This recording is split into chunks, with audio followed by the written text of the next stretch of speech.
Bom dia, povo de Deus. Bom dia. Bom dia, você querido de casa que nos assiste. Que o Senhor te abençoe nesse dia. Que seja um dia de vitórias ao lado de Jesus. Bom dia, meu amor. Bom dia, meu bem. Bom dia, Escola de Profetas. Bom dia. Bom dia para você aí de casa também, para você, nosso amigo, nosso irmão, que também nos acompanha e que todos os dias está junto, estudando a Palavra de Deus conosco, não é não? Amém. Chegou o momento de nós chegarmos a Deus em oração. Então convido você aí de casa, se puder, se ajoelhar junto conosco aqui na escola também. Pai de amor e de bondade, muito obrigada, Senhor, porque mais uma vez o Senhor tem estado conosco. Nós estamos aqui com vida, Senhor, com saúde, e nós te agradecemos por mais esse dia de privilégio, mais essa oportunidade que o Senhor tem dado para nós. Obrigada, Senhor, pela tua palavra escrita, mas o Senhor deixou tantas formas, tantas maneiras de te compreender, através da natureza também, Senhor. Nós te agradecemos, porque o Senhor tem estendido tuas mãos para nós. Obrigada, Senhor, por cada dádiva, cada bênção de cada dia. E nós pedimos, Senhor, a tua direção no estudo da tua palavra, que o Espírito Santo venha ser o nosso professor, Senhor, nesta manhã. Guia-nos de acordo com a tua vontade. Não somos merecedores, Senhor, de nada, nós sabemos, mas pedimos que o Senhor possa abençoar, estender as tuas bênçãos também sobre todas as pessoas que estão acompanhando esse estudo, Senhor. E que nós possamos estar cheios do teu Espírito a cada dia. Nos dá compreensão da tua palavra, Senhor. Nos ajuda a entendermos o que o Senhor quer para cada um de nós. E cada pessoa que está acompanhando esse estudo também, ela possa entender, Senhor, que ela foi chamada, que ela tem esse privilégio de te conhecer, que o Senhor escolheu a cada um deles para estarem reunidos muito em breve no Reino Celeste que o Senhor tem preparado para nós. Fica conosco nesse dia, Senhor. Nós te pedimos e agradecemos tudo isso em nome de Jesus. Amém. Amém.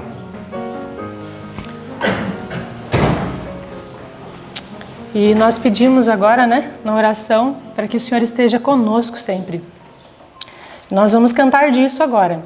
O hino 200 fala, nunca me deixar. Nós vamos cantar desse desejo que nós temos no nosso coração, que o Senhor nunca nos deixe, porque sem Ele nós não somos nada, somos apenas pó, mas com Ele nós podemos todas as coisas. Nunca me deixar. Vamos fazer essa oração cantada agora no hino número 200.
Que hino maravilhoso esse, né?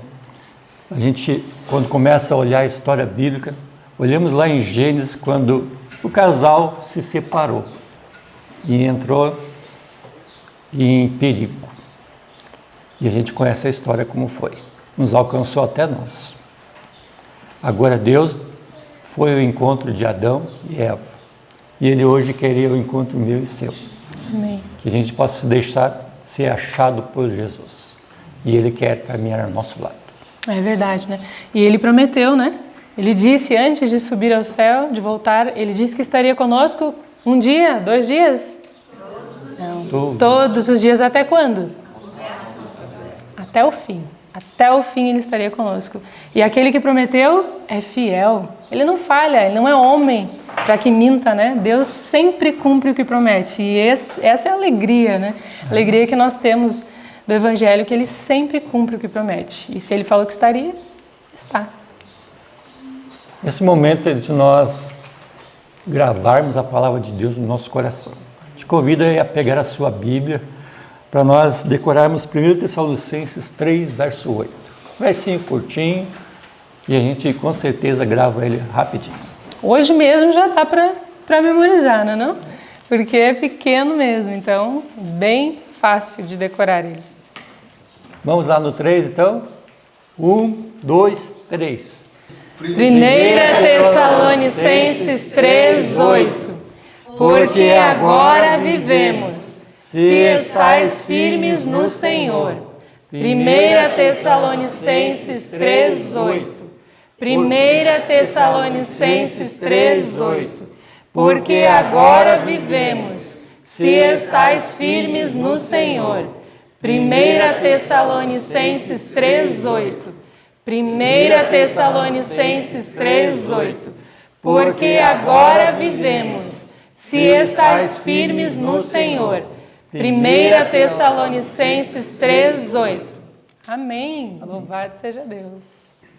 Nesse momento é o momento de nós refletirmos no estudo desta manhã. Acompanhe e encha teu coração com essas verdades. Que Deus te abençoe. Que Deus te abençoe no estudo desta manhã. E aquele que prometeu que nunca deixaria você só, Ele estará com você no estudo desta manhã.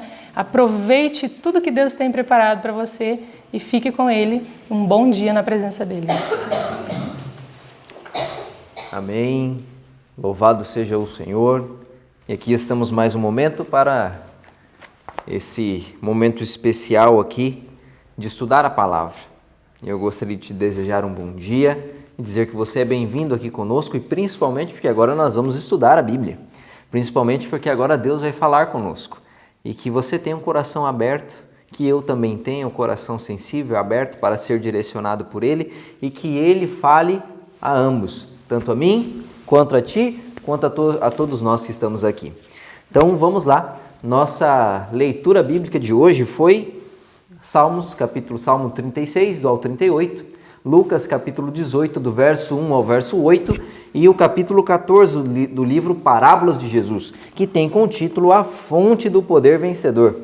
E todo esse estudo, e juntamente com esse título, A Fonte do Poder Vencedor, que é o capítulo 14 do Parábolas, faz jus até ao nosso estudo que estudamos em Salmos, e ao capítulo 18 de Lucas, porque veio nessa temática falando de onde está a nossa força, onde está a nossa confiança, como que nós podemos ser então vitoriosos diante das dificuldades da vida e como é o caminho do ímpio. Quais são as consequências e por onde ele vai caminhar e qual é o poder que lhe rege. Então nós vamos começar dando uma recapitulada no capítulo 36 de Salmos e antes gostaria de convidar a todos para que possamos fazer uma pequena oração. Senhor nosso Deus, esteja agora nos batizando com Teu poder, nos dando iluminação e instrução de Tua palavra. Que Teu Espírito Santo se faça presente em nome de Jesus. Amém. Então lá em Salmos capítulo 36, aqui vem dizendo a respeito da condição do ímpio. E ele vai falar que o ímpio, ele tem uma voz que lhe dirige. Fala que há no coração dele a voz da transgressão. Imagine só, enquanto na vida do justo, no coração do justo, O Espírito Santo fala e no coração do justo há a voz do Espírito Santo lhe impressionando para agir de maneira correta. No coração do ímpio há a voz da transgressão. Ele é estimulado a transgredir a lei de Deus porque é ímpio. E é ímpio porque transgride. E aí o que diz essa voz que há no coração dele? Olha só o que vai dizer o verso 1 e o verso 2 de Salmos 36. Há no coração do ímpio a voz da transgressão. Não há temor de Deus diante de seus olhos, porque a transgressão lisonjeia a seus olhos, e lhe diz que a sua iniquidade não há de ser descoberta, nem detestada. Então essa é a palavra, essa é a voz da transgressão no coração do ímpio. A voz da transgressão diz que a iniquidade dele não vai ser descoberta, de que não vai haver juízo, de que ele não tem o que temer, então ele pode permanecer transgredindo.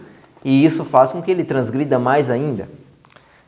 Já, diferentemente, no coração do justo, a voz do Espírito Santo diz que ele tem que agir de maneira correta, de que Deus é o seu juiz, é quem lhe comanda os passos, e que Deus é justo o suficiente para levar a todos a juízo se necessário. Então, isso faz com que o justo tenha um direcionamento. Direcionamento de que ele serve um Deus de que é seu Pai, de que é misericordioso e que fala a si, mas que não terá por inocente, não passará por alto a transgressão, seja de quem for. Então, isso faz com que o justo viva de maneira justa, viva de maneira coerente com a voz que lhe fala ao seu coração, que é a voz do Espírito Santo. E aí, ainda continuando no capítulo 36, depois de ele falar dessa condução que o ímpio tem, também vai falar a respeito de Deus e de como Deus é poderoso e como a justiça de Deus é grande. O verso 6 de Salmos 36 vai dizer: a tua justiça é como as montanhas de Deus. E o verso 5, a tua benignidade, Senhor, chega até os céus. Verso 7, como é preciosa, ó Deus, a tua benignidade. Por isso os filhos dos homens se acolhem à sombra de suas asas. Verso 9, pois em ti está o manancial da vida, na tua luz vemos a luz. Então, de Deus provém todas as coisas. Deus é tão benigno e é tão preciosa a benignidade dele que nós podemos nos refugiar em suas asas. Nós podemos nos acolher na sombra das asas dele. Ele nos acolhe porque é um pai para nós. E sendo um pai para nós, ele nos conduz no caminho direito e não nos deixa faltar nada que nos é necessário. E é isso que vai falar Salmos 37. Salmo 37 é um salmo muito conhecido e ele traz alguns textos que são conhecidíssimos. Talvez você não conheça o salmo todo, mas esses versos que nós iremos ler agora, muito possivelmente é conhecido por ti. Olha só o que diz o salmo do verso 3 ao verso 5. Confia no Senhor e faz o bem. Habita na terra e alimenta-te da verdade. Agrada-te do Senhor e Ele satisfará os desejos do teu coração. Entrega o teu caminho ao Senhor, confia nele e o mais Ele fará. Aposto que você já ouviu esse verso. Com certeza você já foi confortado com esse verso. Com certeza o Espírito Santo já falou a você e te incitou a confiar em Deus. Ele também fez isso comigo. Esse verso também já me confortou e já me estimulou a entregar minha vida nas mãos de Deus e viver de maneira calma e esperançosa, sabendo que Deus há de suprir todas as minhas necessidades e ainda o texto diz mais, Ele há de satisfazer todos os desejos do meu coração. Quando faço a vontade dEle, minha vontade se entende como a dEle. Agora minha vontade não é só minha, mas é a vontade dEle. E aí Deus consegue suprir amplamente, então, todos os desejos do nosso coração. E eu quero admitir a você de que, desde que tenho me disposto a colocar minha vida constantemente, diariamente nas mãos de Deus, eu tenho a plena certeza de que Ele tem satisfeito todos os desejos do meu coração. Todos os desejos do meu coração são satisfeitos porque dia a dia se tornam mais parecidos com os desejos de Deus. Que essa seja não apenas a minha realidade e que essa não seja apenas a minha experiência, mas seja a experiência de cada um de nós. Que seja a tua experiência de entregar teus caminhos a Deus e ver Ele satisfazendo os desejos do teu coração. Mas esse Salmos, ele não termina por aqui somente nesse texto tão belo, ele continua com os outros textos que são tão belos também. E aí no verso 9 e o verso 10 ele vai me falar de dois destinos distintos. E ele vai falar do destino do malfeitor e do destino daquele que espera em Deus. Vamos ver qual dos destinos nós queremos ter para nós? Verso 9: porque os malfeitores serão exterminados, mas os que esperam no Senhor possuirão a terra. Então aí, dois destinos: ser exterminados ou possuir a terra. Ser um malfeitor ou esperar em Deus. Que nós possamos ser aqueles que possuirão a terra por esperar em Deus. Que Deus faça isso em nós. E o verso 16 vai dizer assim: mais vale o pouco do justo que a abundância de muitos ímpios. É mais preciosa a vida do justo, mesmo que com poucos recursos, do que a vida do ímpio, do que o desonesto, mesmo que farto de recursos. Ao final, com Deus, mais vale o pouco do que o muito. E por que mais vale, então, um pouco com o justo do que o muito com o ímpio? O verso 17 vai dizer: pois os braços dos ímpios são quebrados, mas os justos, o Senhor os sustém. Então Deus mantém o justo e aí não há necessidade de termos a abundância de recursos, já que é Deus que sustém e não deixa faltar nada.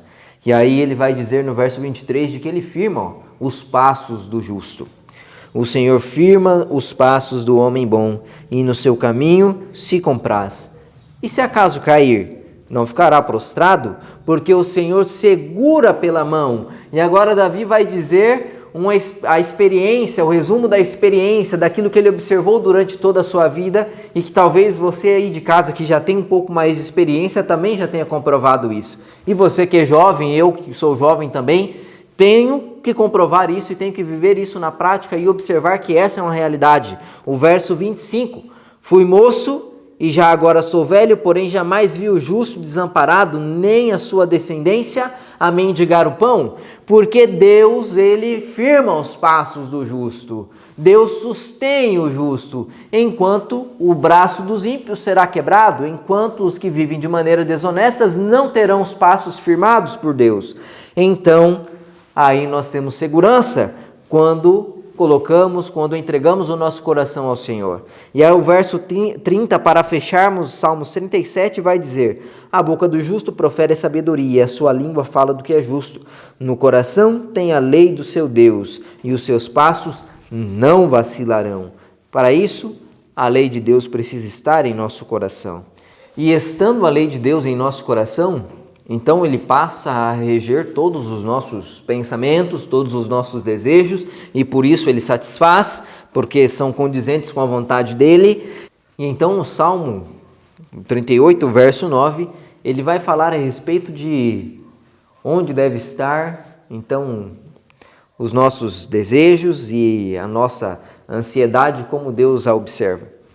Verso 9: na tua presença, Senhor, estão os meus desejos todos, e a minha ansiedade não te é oculta. A gente até passa por dificuldade, mas as dificuldades não são ocultas a Deus. E o verso 12 vai falar que as pessoas, os maus, os ímpios, podem até armar ciladas contra nós, mas a partir do verso 13 ele vai falar ali qual deve ser nossa reação. Nós temos que ser diante da maldade, diante de pessoas que nos ofendem, nós temos que ser como pessoas que não veem, pessoas que não ouvem, mas que esperam no Senhor, porque Deus nos atende, porque Deus nos socorre, como diz o verso 15, e que essa possa ser nossa realidade. E agora a gente parte para o capítulo 14 do livro de Parábolas, junto com Lucas, capítulo 18, do 1 ao 8, onde estará a parábola que nós estaremos estudando neste momento. E a parábola lá de Lucas 18 vai falar a respeito do juiz iníquo. E aí ele vai falar que o livro vai fazer um link de que como Deus, que é juiz, porém não é iníquo, atende seus filhos. Como Deus se porta diante da realidade de seus filhos quando lhe clamam. E a parábola lá no capítulo 18 de Lucas vai dizer assim, a partir do verso 1. Disse-lhe Jesus uma parábola sobre o dever de orar sempre e nunca esmorecer. Olha só o que disse o verso 1. O verso 1 ele já vai dar o objetivo da parábola. E qual é o objetivo da parábola? A parábola ela quer nos incitar à oração. Ela quer falar para nós, nos levar a orarmos constantemente e não esmorecer em nossas orações. Por mais que demorem, por mais que pareça que a resposta esteja demorando a ser atendida, ou Deus responder de alguma maneira. Mas o que diz a parábola? A parábola diz então que em certa cidade havia um juiz que era mau e que não se compadecia de ninguém. Não era pelo direito da viúva, do órfão, do jornaleiro, de ninguém. Ele era mau mesmo. E havia nessa cidade, na mesma cidade desse juiz, uma certa viúva que precisava do favor desse juiz. Precisava que esse juiz julgasse a sua causa e livrasse ela da mão de seu adversário. Porém, ele não atendia porque era mau, mas ela não esmoreceu e continuou insistindo ali no juiz até que o juiz se cansa. E aí, para não ser mais incomodado pela viúva, ele decide então pôr fim ao caso dela, por mais que ele fosse um homem mau. Mas aí a própria Bíblia vai fazer um paralelo entre esse juiz que é mau e o nosso juiz. Olha só o que diz o verso 7 do capítulo 18 de Lucas. Não fará Deus justiça aos seus escolhidos, que a ele clamam dia e noite, embora pareça demorado a defendê-los? Verso 8.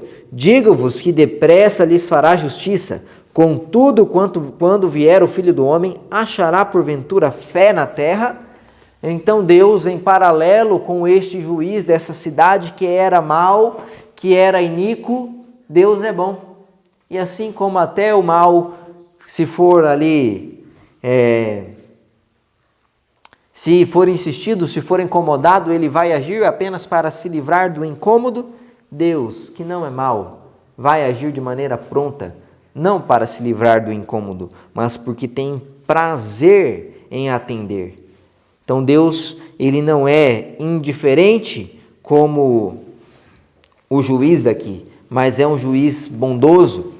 E aí, qual era a situação da mulher?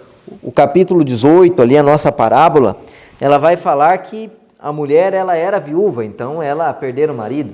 A mulher ela era pobre, então não tinha mais recursos e ela não tinha mais amigos. E ela já não tinha quem lhe ajudasse, já não tinha meios de readquirir aquilo que ela perdeu. E aí o livro Parábolas ele vai fazer uma aplicação interessante quanto à realidade dessa mulher, que é uma parábola onde nós nos encaixamos. Jesus falou pensando em nossa realidade.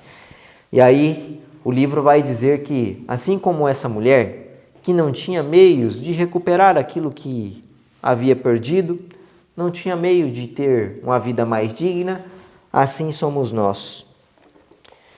E no parágrafo que começa, a mulher que rogava ao juiz justiça, no meio desse parágrafo vai dizer assim: assim, pelo pecado, o homem perdeu sua ligação com Deus. Em si mesmo não tem meios de salvação. Entretanto, por Cristo somos aproximados do Pai. Essa é a minha realidade e é a tua realidade.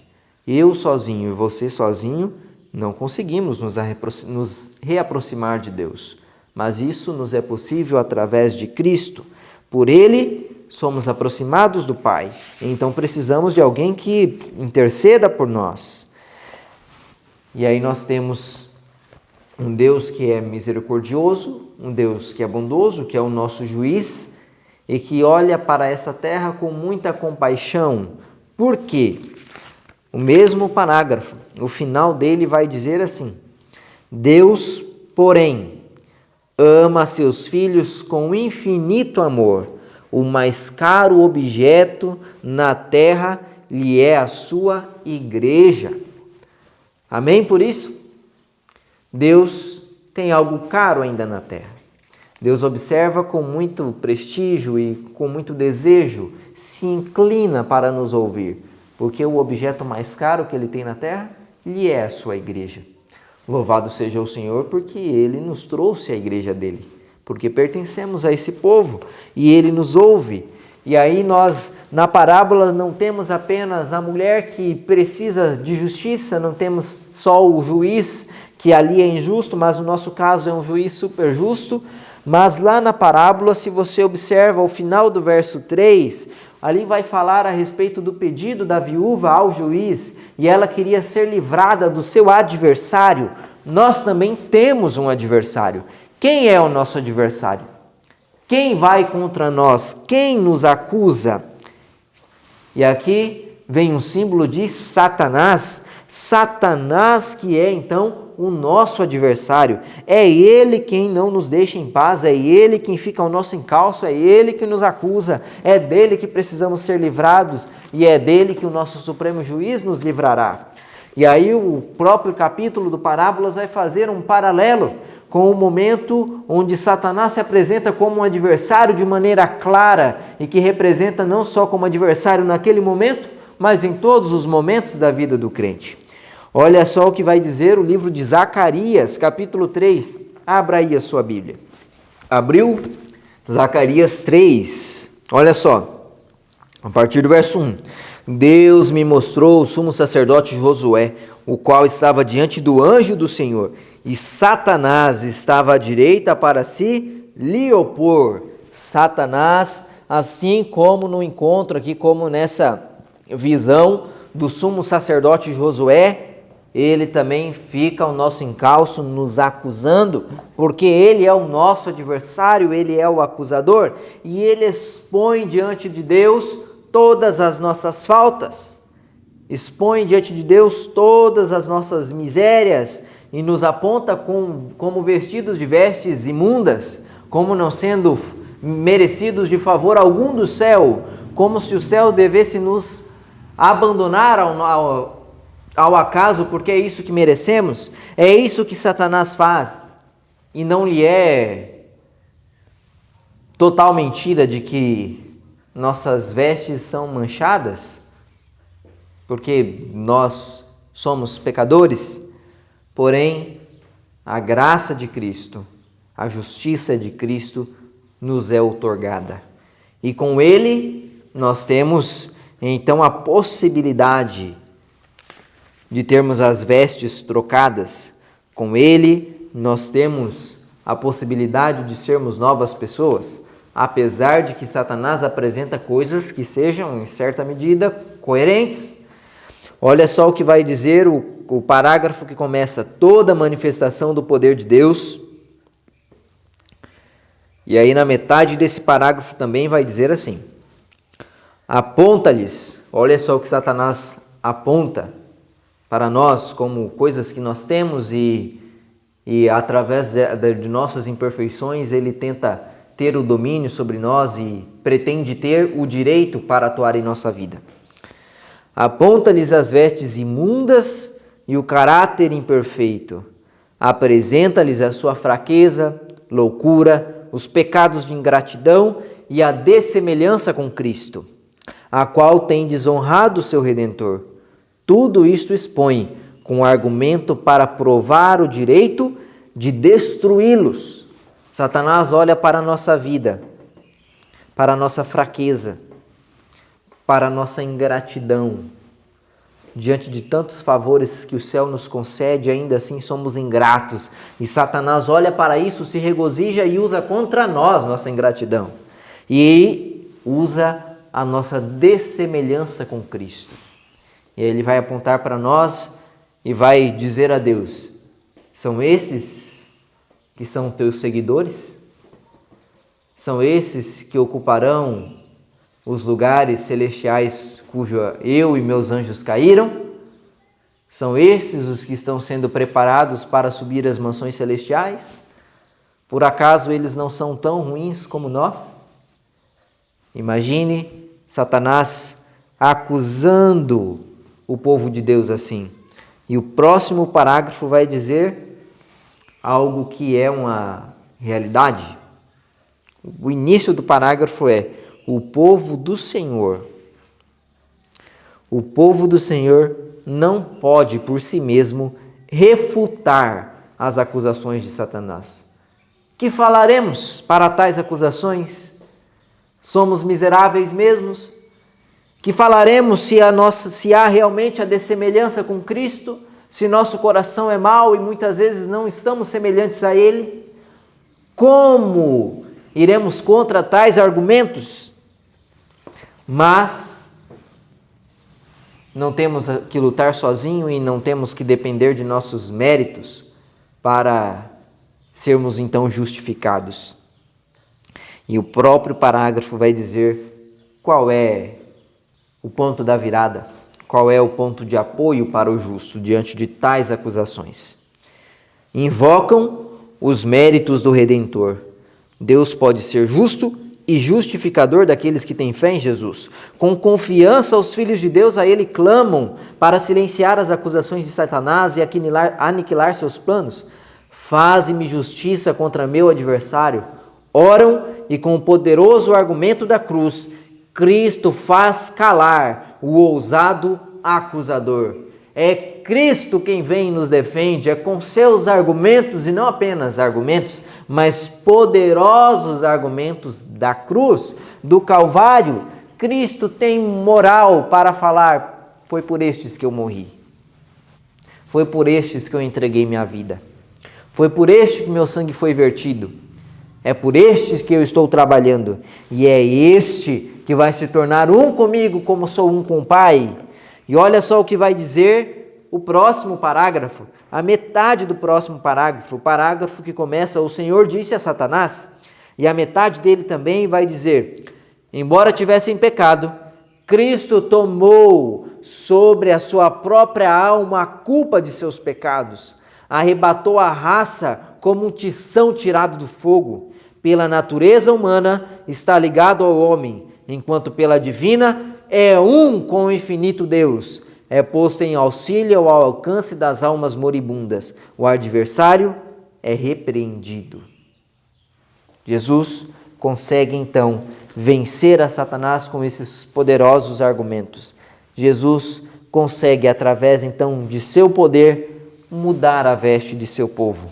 Por mais que tenham falhados, mas desde que confiem em seu auxílio, confiem em sua direção, são então aceitos por Deus e Deus lhes mudará a sorte. Há um parágrafo também que começa: a despeitos das faltas do povo de Deus, Cristo não abandona o objeto de seu cuidado. Tem poder para mudar-lhe as vestes. Remove as imundas, envolve com seu próprio manto de justiça as almas arrependidas e crentes, e juntos aos seus nomes escreve nos relatórios do céu o perdão, confessa-os como seus perante o universo celeste.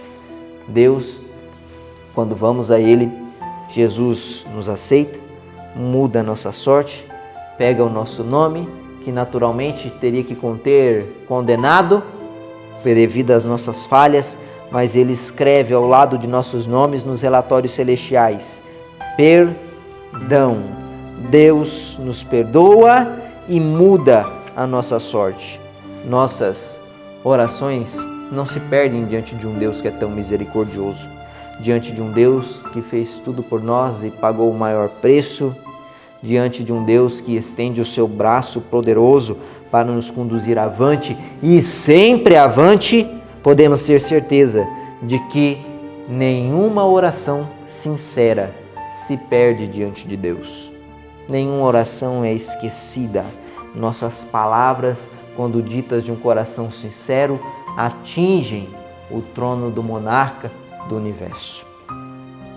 Que precioso é pensar em uma coisa como essa. Que precioso é pensar que o que Cristo mais anela em redimir o nosso eu pecaminoso e falho e nos dar uma nova experiência. Que Deus possa me abençoar, que Deus possa lhe abençoar, que Deus possa abrir os nossos olhos diante de tais realidades, mesmo que, se olhando para nós, nossa vida pareça desesperançada, nós nos sintamos miseráveis e com razão, mesmo que Satanás nos acuse com argumentos que a gente olha e parece que são irrefutáveis, porque o são por nós mesmos, que nós possamos nos acostumar a olhar para Cristo e olhar para os seus méritos. E os seus méritos na cruz são total e suficientes para nos purificar e mudar nossas vestes. Que assim como foi a experiência do sumo sacerdote Josué em Zacarias 3, onde Deus deu a ordem, olha, troque as vestes dele, que essa possa ser nossa experiência. Que Deus possa estar trocando nossas vestes, tirando nossa justiça que é corrompida e nos dando a justiça dele, que é pura e sem mancha alguma. Que Deus então nos abençoe. Vamos orar neste momento para encerrarmos nosso estudo e nos consagrarmos a Deus?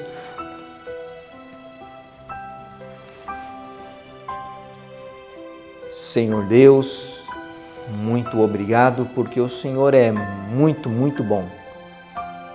E colocamos, Pai, nossa vida por inteiro a Ti, que o Senhor restaure ela, que a nossa vida, muitas vezes tão dessemelhante da Sua, possa ser direcionada pelo Espírito Santo e que nós possamos sermos achados justos perante e com o favor de Teus méritos.